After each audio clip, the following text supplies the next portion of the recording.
Happy birthday to my beloved country Zimbabwe, as we are celebrating 45 years of independence. Tripa gokwapa yanga yango batem refu batem pupi batem kopu batem tete baba takamirira machicken ini mavabla zvati munonyepa imi ko zvazara kwakuchidaya baba. Anyway, this is Nyadis Nabasa podcast here on Sliq Media TV. I am your host Sliq Nelly Kwan. Zvakawanda zvaitika baba, but satapinda kamune zvakawanda zvichina nhasi wangu chiitika ma-independence celebrations kugokwe. Chaisina kubomira mushi nasi mafabula zanga achinaya. But as you know, this is Nyadis Nabasa podcast. We are going to dive into the comment section. Ko zvazara comment section never disappoints. Munongoti ziva paya. We are here for the comments. We are here for the comment section. Mvura haina kutsamwa but the government ngairongeke chat. Izvakundiswa nema images atenge taakuona ma pictures arutendera pa social media. Kudai Zimbabwe ari munhu ari stana chaiye 45 years chabuda hapana. Aiwa munhu adiye yuko kudai ro babadziwa. Stana apa itosi akazvinyararira. Boys. Ndanza kushaikwa zvambuka. Zimbabweans. Your anger can light up a generator that can give us electricity as a country. Anzide komboita meni wani chete pekudanga tingazomboiuzire haya munhu mukuru imimika.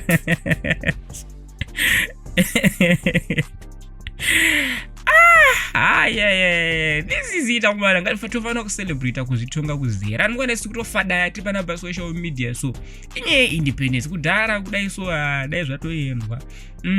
But still we have the independence to kufara tukuita say hapana ko zvazara. And we have nyaya isina basa from Tinashe Mutarisi, we have nyaya isina basa from Prophet Dr. Ian Ndlovu, we have nyaya isina basa from Sniper Storm from Kimnada. I'm your holy Ted. Ko zvazara. Stay tuned. If you haven't subscribed yet, don't forget to subscribe for more videos like these. Hapana ko zvazara. So Sniper Storm baba released an album, a reggae album called Nini Maizi. Kutara chuwadi pa fair chebo. Truth be told, it's a masterpiece. Mahora baba. But you know what? Komana paga burisa mangoma ayakavati gendende ku Star FM ndunoona ka Godfather Temple Man. Maybe one or two machuna number say I'm play wa Temple Man Ndlovu posters zavo. Picture Sniper Storm pa social media. Pa page rao baba. As you know, we are here for the comment section. Let's get to the comments. Table. You know, the comment section never disappoints baba. Ndova zvanzi nakuda kwashe tumani kuita senge murume wekuacta Nigerian movie 40 days in the wilderness. Comment section inorapa zvirore zvose zvingava zvepabonde. Azi na Jackie Joy Mandeya kuita kunge Buffalo yepa cartoon Zootopia. Chief Bogo.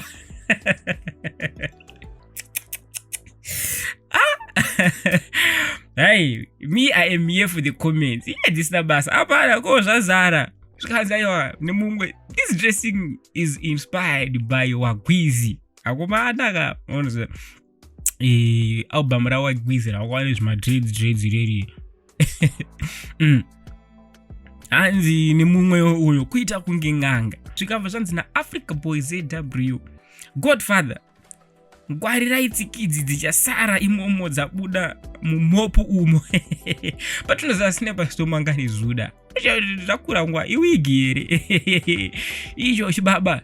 He's trying to portray a message. Even if you see the album cover, he's depicting Moses parting the river Nile. We have our Moses kuzimdanzo. Imemika.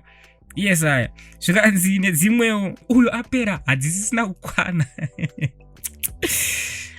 Comment section, you guys, are you still aware kuti kune cyber crime wakomana? Ngwarirai, regerai wakomana, regerai.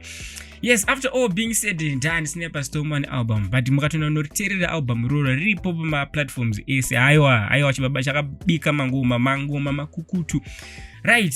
So Tinashe Mutarisi manje Mr. Ndlovu vakakanda chimwe chipost so chakaita kuti pave nema mixed emotions nema reactions akasiyana pa Facebook page pavo.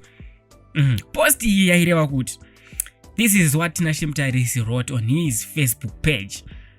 I won't accept bride prices for my daughters.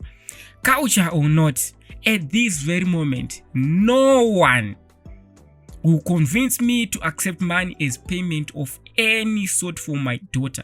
As a matter of fact, God willing, if you marry my daughter on your wedding, I will actually give you something yana mwani pekutangira. If you marry my daughter and you no longer want her, she is welcome to my home anytime, any day. Bring her back to me. I know her worth. I raised her to be a queen. It's not her fault or yours if you can't see that. Muve nezwara kanaka. Always stay ready. Who knows? Maybe today is the day.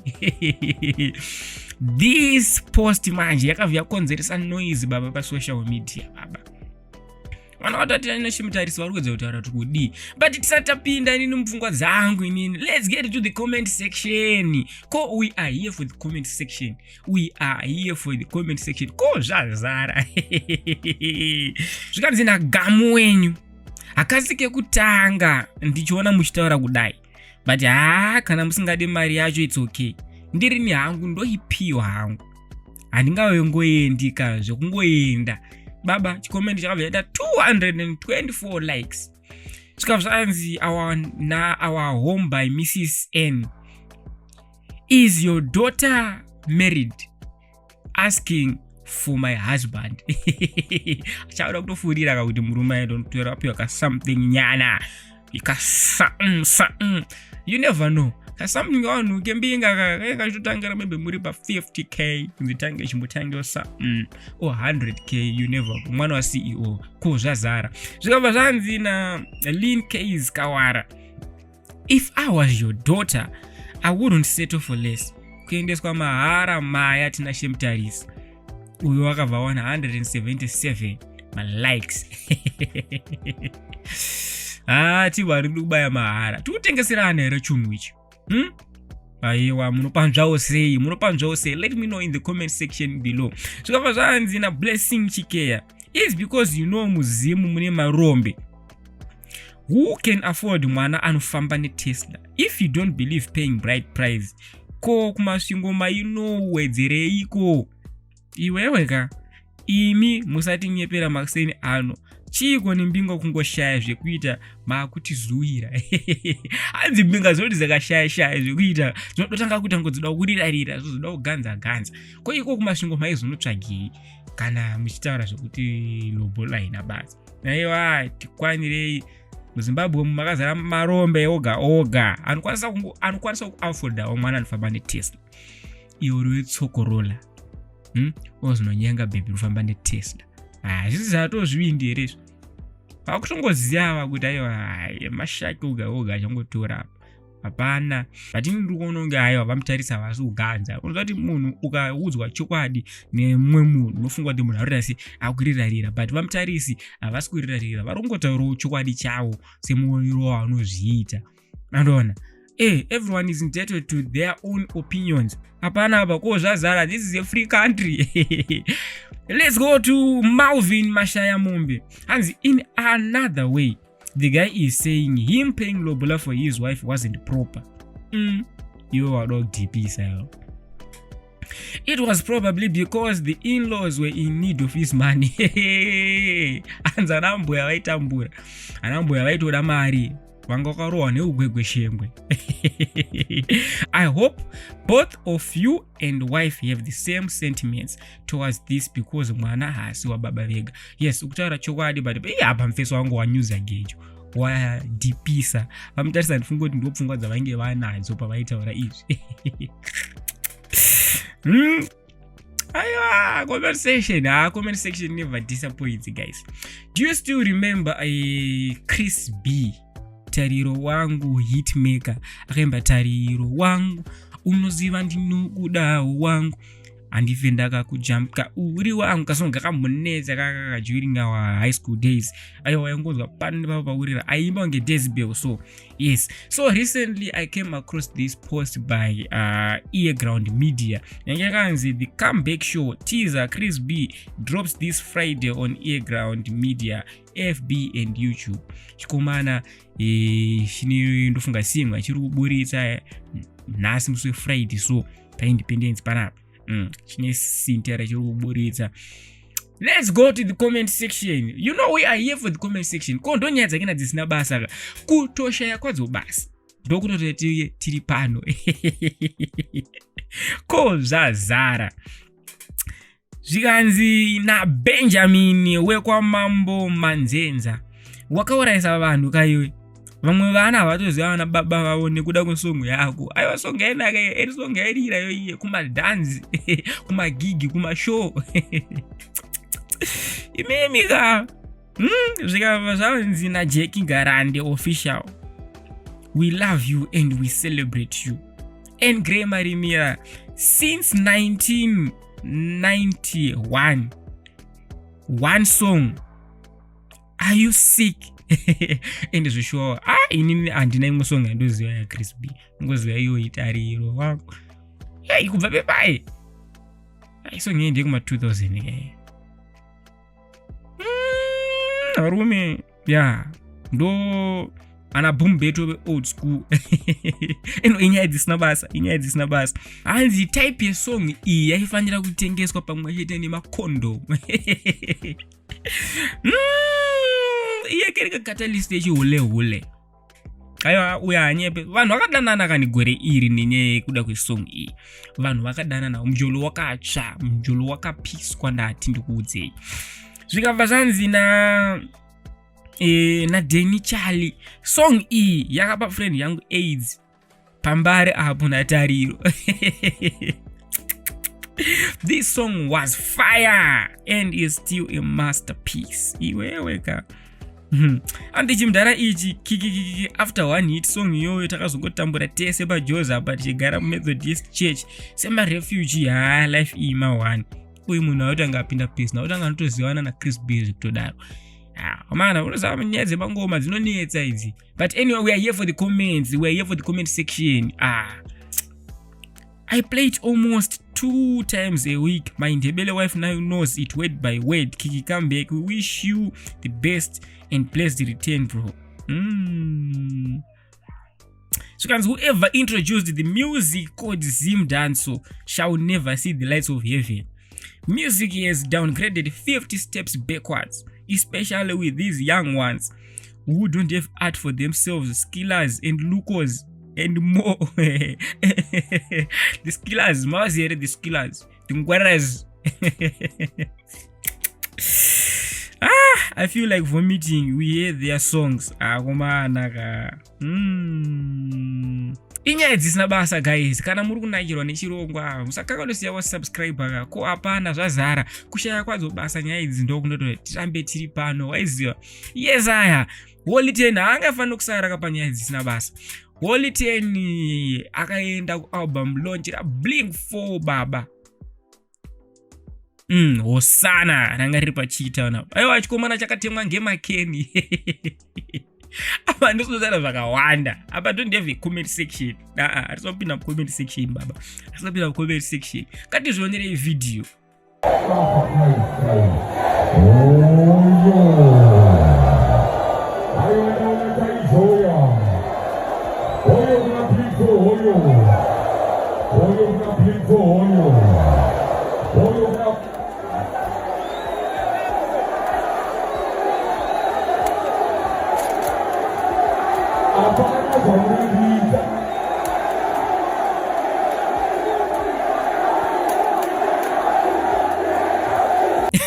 Ayo maybe amunenya uzoona. Here's another angle. 5+5.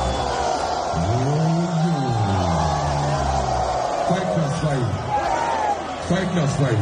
Let's choose 5+5. Uncle fighter fight. Papa fight. Oh yo. I wanna show ya. Oh yo gonna blink for Oyo. Oyo gonna blink for Oyo. Oyo gonna.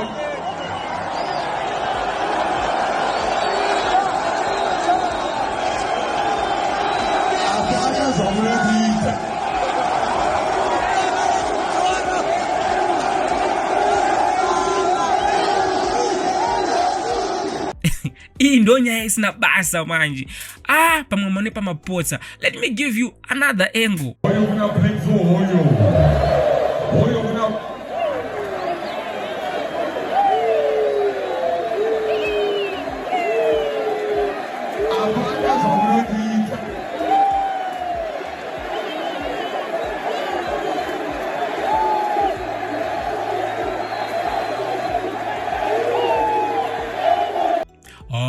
Yo, zamuna zvamunondiita vanakati kashe mbira tikulakashe mbira tikublashe akati mwange makenyi ngoma yakadzenga nguva toi pa stage unaona holy 10 holy inizi semunhu ane nyaya dzisina basa. Yes, as you know, this channel almost 70% of our videos tinoburitsa videos Prophet Dr. Ian Ndlovu, and recently he was tempted by Civic with a gift.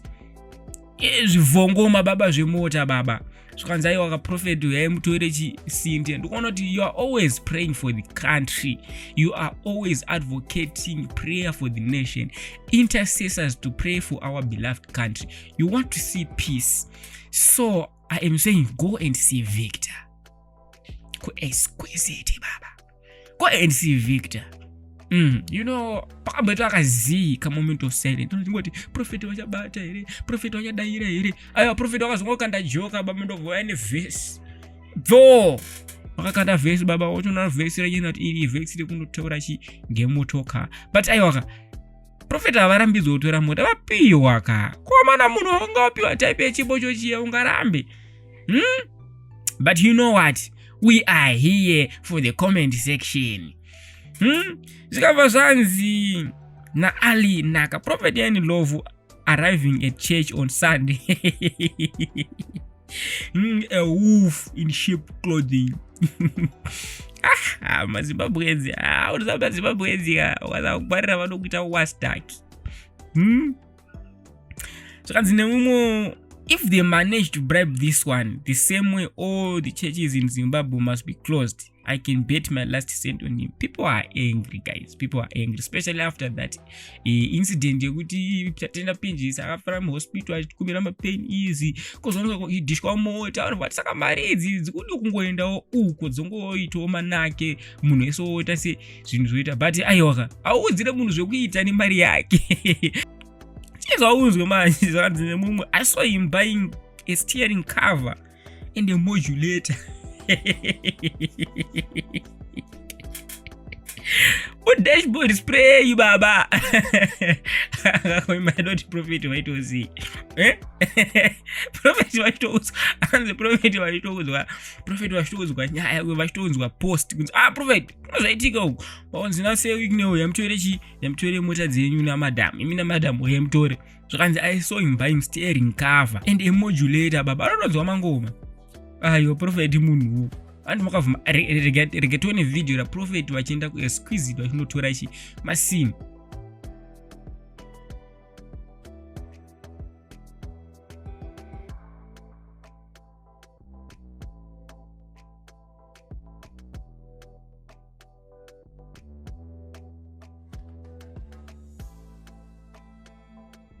In John chapter 3 verse 27, the Bible says, a man can receive nothing except that which is given to him from above. We believe that this is an act of God.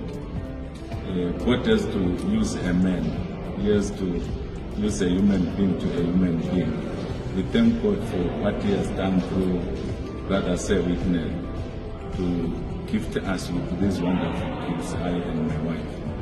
We continue to appreciate the work that He is doing.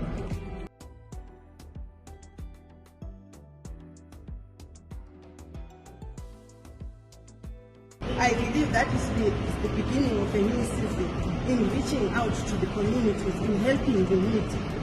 So I am grateful to say with me. Thank you. I thank the Lord Jesus for everything.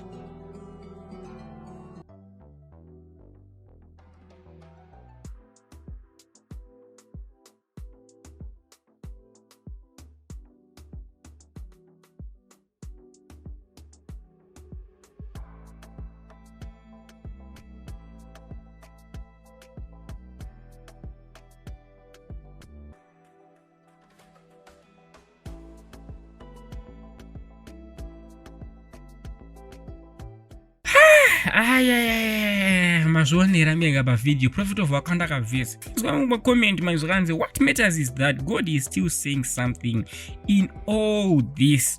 Nothing will stop God's plan for Zimbabwe. If God says change is coming this year, surely it will come. Remember what happened to the great prophets of God in the Bible. Azvichinje izvo message izvo nekuti wazoita sei kana Mwari akangoti change iri kuuya musaore moyo ananeria Mwari vanemi.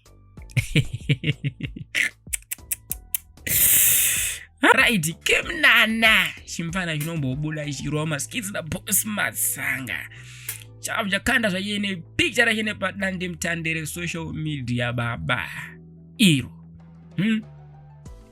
baba zvikanzana Kemnana 53. I love your comments. They keep me going. Follow my YouTube, Kemnana 53. Munoona dovi racho.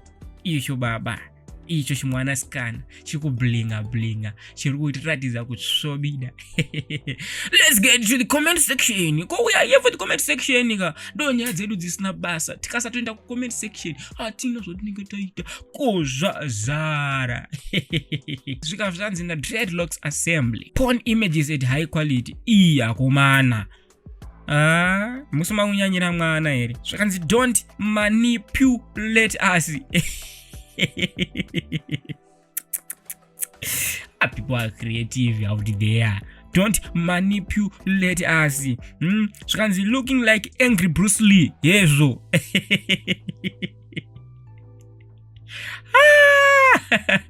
Looking like angry Bruce Lee. Kemnana. Where will you be, mwana? Zvakanzi, are you pointing at me with your 2 pointers? I'm here for the comments. The comments keep me going. You look like my rich auntie.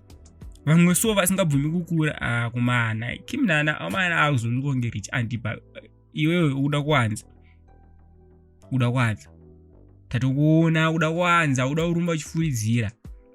Vachitakuda by izvi atubudira kubujuda. That's big rude pare yoga. Kana uchiona zviri that's big rude. And Kim, stop trying to seduce us. Pfeka brasha. Tagara takatoita kudhakwa nekukuda kudhara. Ana waizwedzi ochiwo mwana. Zvikanzi zamu kuita pata waitira izodiwo raya mwana matsanga. Those lips even magupa, they don't even suck like those. Akumana. Boss matsanga vaitose panyaya iyi.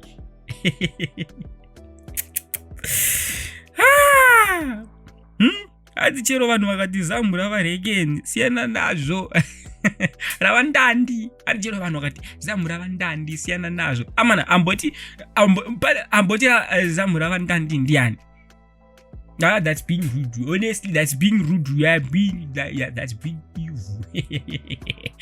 This is this Nabasa podcast. My name is Sliq Nelkwan. If this was your first time tuning in pa chirongwa chedu chenyaya this Nabasa, kana wanagirwa sasiyeka usakanganwe kusiya wa subscriber nikuklicka that notification icon so that whenever we upload new videos, you'll be the first one to watch.